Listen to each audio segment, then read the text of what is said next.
Good morning, loves. Good morning. It is Monday, April 7th, 2025, right at 6:35 a.m. And yeah, we might be in the dark here a little bit, but I'm taking posterity notes, notes for posterity. Fear. F-E-A-R. Sorry. F-E-A-R. It's early in the morning. And what does F-E-A-R represent? False evidence appearing real. Right? Right. Yeah. False evidence appearing real is fear itself. Well, boy, I can totally resonate with that. I had to get this down just a little bit for me. Okay? Really. Seriously, what did fear do to me? If we're going to speak honestly, actually. What did fear do to me? Well, fear did a lot to me. Michael Rubin's an expert at fear. False evidence appearing real. And he's so good at fear that he got me out the way and Carlos Cordova in the rear in Colfax County Jail at 111. With his fear, with his false evidence appearing real, like an illusion. False evidence appearing real. Well, according to false evidence, I'm psycho, crazy, lying, whoring, bitching, bird-killing, evil-hearted, can't be trusted, child molesting, imminent grave danger to society. I also intimidated him for his VA check, supposedly, but he never called the PD. I supposedly hit him, never called the PD. I broke things, never called the PD, never had me clinked, and he had a great opportunity. Didn't he? Yeah, because if I really intimidated him for his VA check, that's a federal offense. You could have me clicked, especially if you got it on video, which the whole house was lined up with security, audio, visual, and infrared. So really, if there was any evidence at all, he would have had it all. Right? Because why? Well, it was false evidence appearing real. And they bought into it hook, line, and sinker, didn't they? And screwed me totally. Gave me a DV that took away my First Amendment and my Second Amendment to protect myself in any way. Number 3, made me an imminent grave danger. It did. To any cops who pulled me over because they're going to see I got a DV. What does that mean? Domestic violence. Kind of gives you a hint. She may be violent. Doesn't it? Plants a seed in your head. Sure does. Yeah.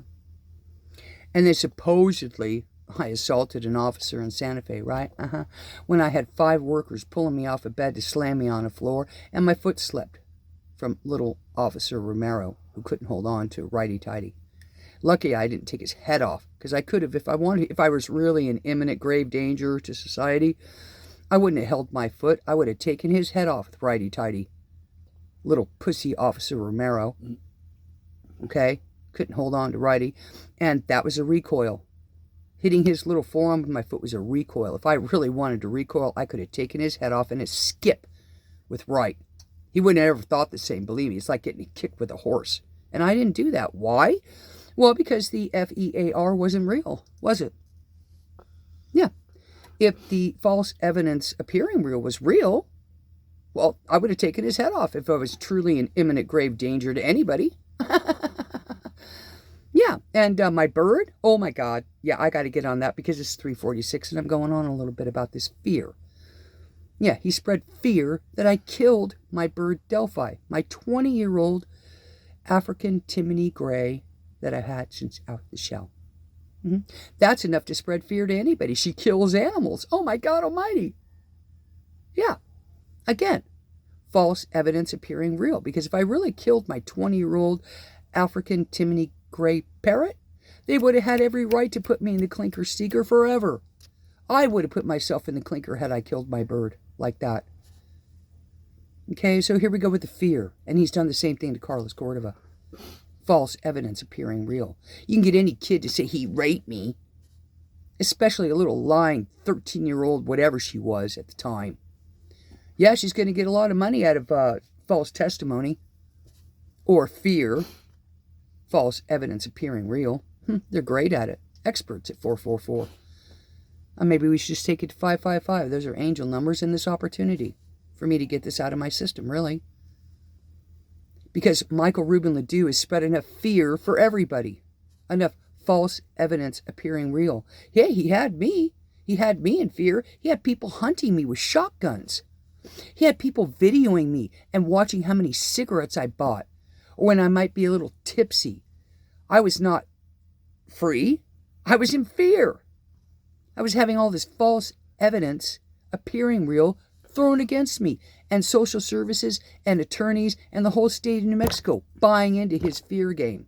And they did. And boy, it's cost them a lot of money, hasn't it? How much does this cost the state of New Mexico if they'll listen to me in attorney's fees, false evidence, and they're having a hard time getting Carlos Cordova's therapist paid for an evaluation? Well, it's cost them enough money already, hasn't it really? They'd be better off getting rid of Michael Rubin. And that's just me. Call me crazy at 555 now. Because I'm not. It's the truth. And we've had enough fear in this experience, enough false evidence appearing real to everybody. Politically, governmentally, psychologically, humanitarily. How much fear has been spread unnecessarily? I'm going to go to 6:30 because I'm praying for everybody about this fear, this false evidence appearing real, because there's way too much of it. It's time we are liberated from it and move on from it, wouldn't you say? I love you, lovelies, all the way.